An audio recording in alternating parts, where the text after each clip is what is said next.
Welcome to Kadampa podcasts. These podcasts offer practical solutions to daily challenges and help guide us to a happier and more peaceful state of mind. In each episode, you will find an extract from a teaching given by one of various Kadampa Buddhist teachers worldwide. All these teachings are inspired by the profound wisdom of Venerable Geshe Kelsang Gyatso Rinpoche, a Buddhist master for our time. We hope you enjoy listening.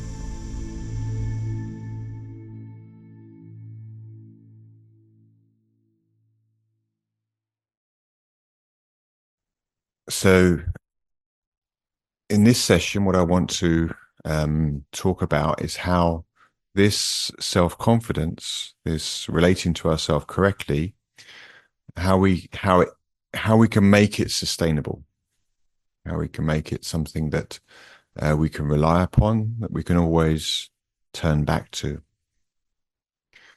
So in this section, we're going to focus on the nature of the mind and try to understand the nature of the mind, which is a big topic in itself.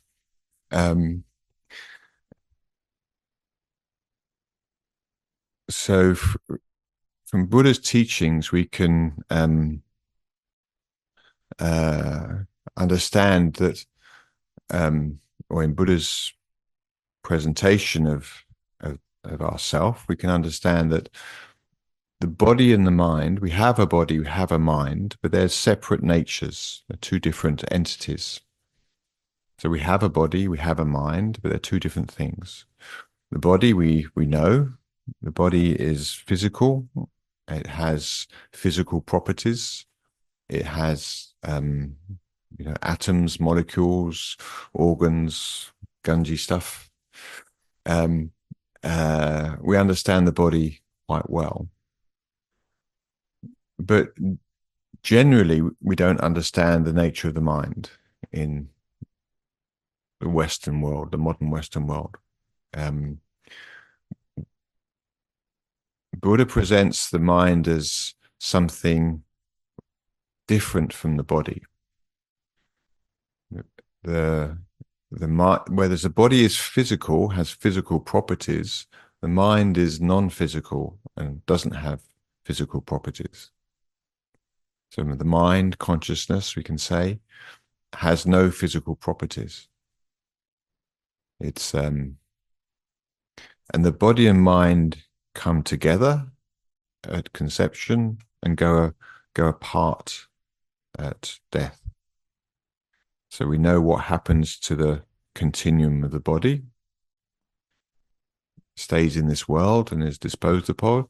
The continuum of the mind is something different. We can gradually come to understand that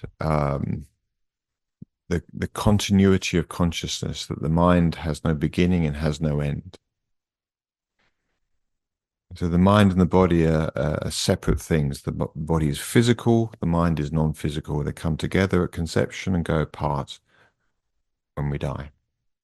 So that's a sort of a very useful model to work with if we want to improve our mind and understand our mind and develop this sustainable self-confidence. But it presents a challenge because if the mind is non-physical, how do we get a sense of it? We can't look at it, we can't touch it, we can't taste it, we can't put it in a box, can't work on it with tools and spanners and things like that. How do we approach an understanding of the mind? The only way to approach it is through analogy. We have to understand the mind through analogy. So this morning we had the analogy of the mind being like a glass of water. In the little meditation we did just now, we had the analogy of the mind being like an ocean and our thoughts and feelings of being like waves. So through analogy, we can begin to get a conception of the mind, the nature of the mind. And Another analogy that's used is the mind is like the sky, and our thoughts and feelings are like the clouds. And we can make a separation between the nature of the mind being like the sky and our thoughts and feelings being like clouds. So we can make this distinction by thought between the mind and thoughts and feelings, in the same way as we can distinguish between the sky and clouds. And if we want to identify our mind correctly, we can think of our mind as being like the sky, and our thoughts and feelings as being like the clouds. And if we relate to the clear nature of our mind, the clarity of our mind, as we call it, that will function to keep our mind peaceful and calm. And then, if we relate to the clarity of our mind, its vastness, its clarity, its being unhindered, then we can make a distinction between our mind and our thoughts and feelings. So we can then recognize that we have thoughts and feelings, but we don't need to identify with them as who we really are.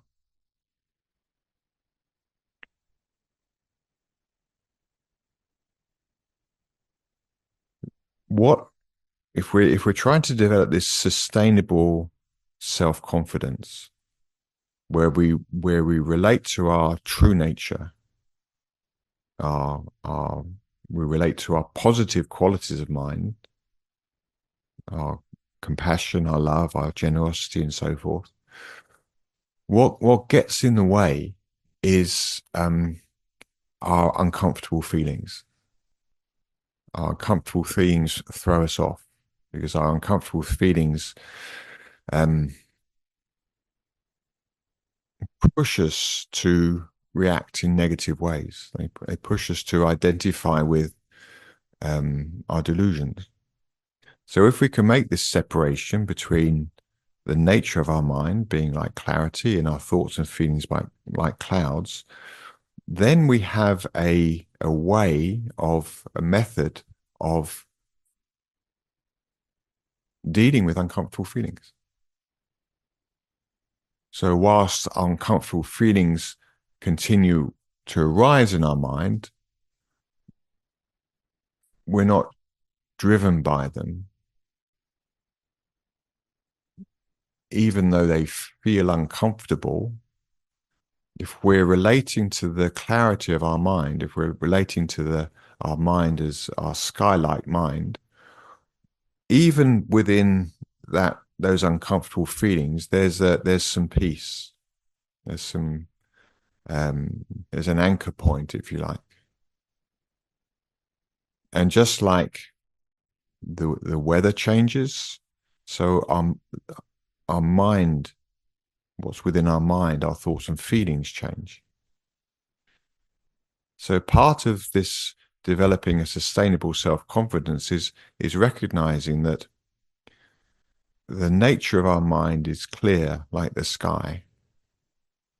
And no matter what thoughts and feelings are arising within my sky-like mind, I can always relate to its clarity, its vastness, its being unhindered.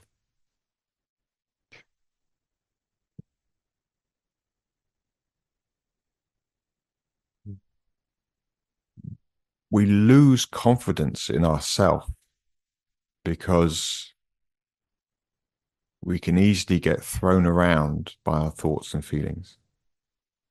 Or is it just me? Right? We think I have no control over my thoughts and feelings. I have to respond to my feelings. I have to act upon my feelings. But if we make this distinguishment, and I looked it up, it is a word. If we make this, it goes back to the 16th century, first noticed in 1592. So I can't claim anything there.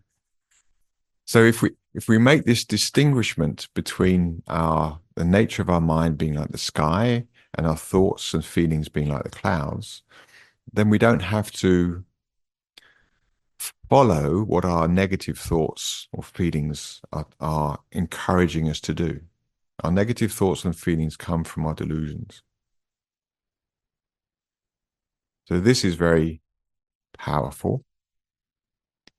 And we use this idea in our training in patient acceptance to make this distinguishment.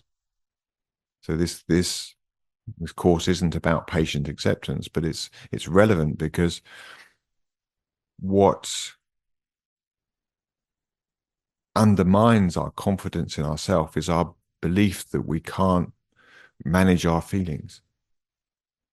But this analogy of the sky being like the mind and the thoughts and feelings being like the clouds gives us a method of dealing with our uncomfortable feelings, not being thrown about by them. This is illustrated in this book, How to Solve Our Human Problems. This book is amazing. It's only like 1 centimeter thick. Right? It deals principally of how to deal with anger and to deal with our anger problem. And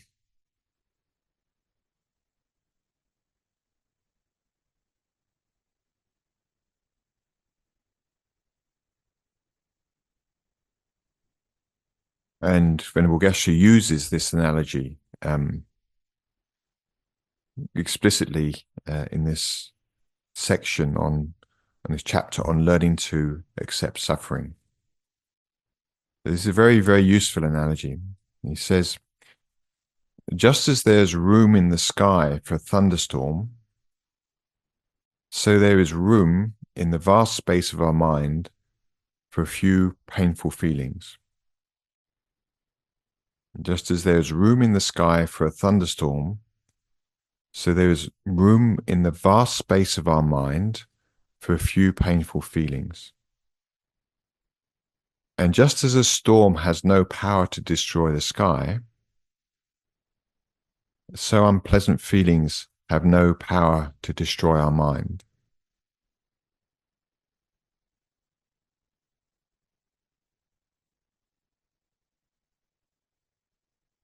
This is incredibly useful.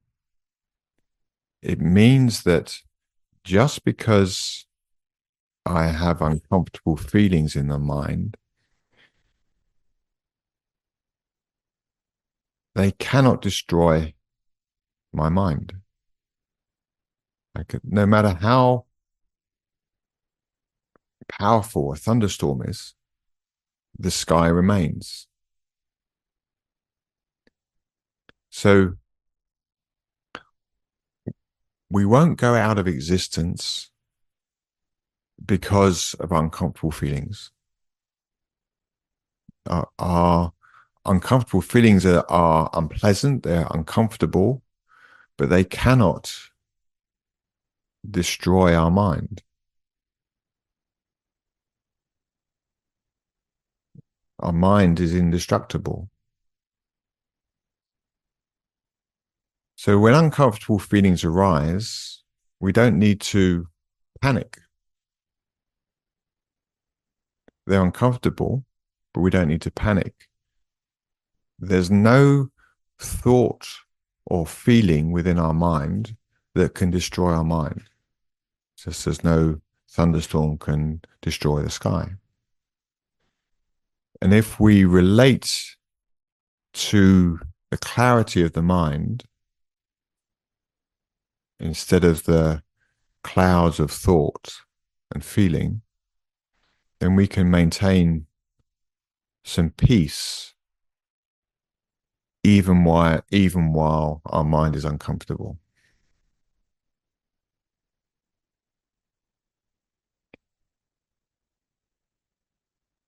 Continues, when painful feelings arise in our mind, there's no need to panic.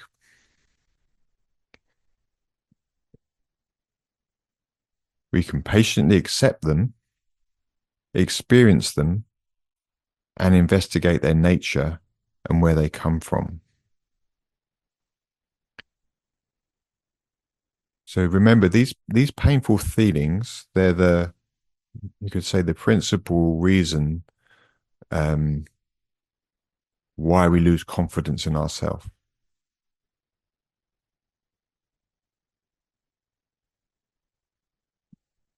But they're just painful feelings. They're just like bad weather in our sky-like mind. There's no need to panic. We can patiently accept them. So what we do is when a dark cloud of uncomfortable feeling appears in our mind, we don't focus on the cloud, we focus on the sky which contains it. So we broaden our perspective. And we don't deny the existence of the cloud-like feeling, but we broaden our perspective to see that, okay, this cloud, this thunderstorm is within the space of my mind. I'm going to shift my attention away from it and see it in a broader context. You know, we need to do this because we need to understand the mind through analogy. I'm going to see this uncomfortable feeling as just like a dark cloud, and I'm going to shift my attention to the vastness of my mind and see the cloud in the context of that space. And when we do that, we get perspective, and it brings with it some peace.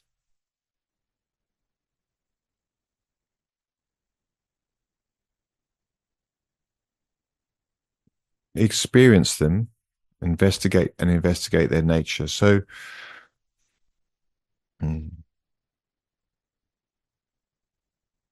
it's not that we deny the uncomfortable feeling. We do experience them. We allow ourselves to experience them. We don't need to deny them. They're there. The feelings. We are experiencing them. We see them in context, and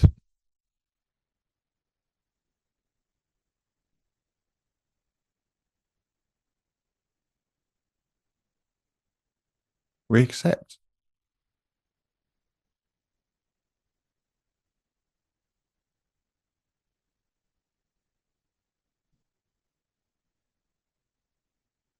When we do this, we'll discover that painful feelings do not come to us from the outside, but arise from within our own mind. So it looks like it does appear as if the painful feelings are coming to us from the situation. That we have no choice. Once more, we have no choice. I have to respond in this way. I'm seeing things correctly. I have no choice but to respond, usually in a negative way. But if we take the time to observe what's going on in our mind, we'll see that the feelings are not coming from outside. They're coming from within our mind. And this is good news because it means we can do something about it. That we have a choice. Again, we have a choice. If we see that the feelings are coming from within our mind, they're not within the situation, they're not within the external circumstance, they're within our mind. If we see that, then we have a choice.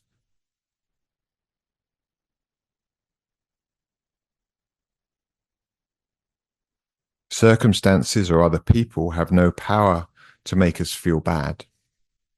The most they can do is trigger the potentials for potential feelings that already exist within our own mind. So the circumstances are triggering something. They're triggering a potentiality in our mind for uncomfortable feelings.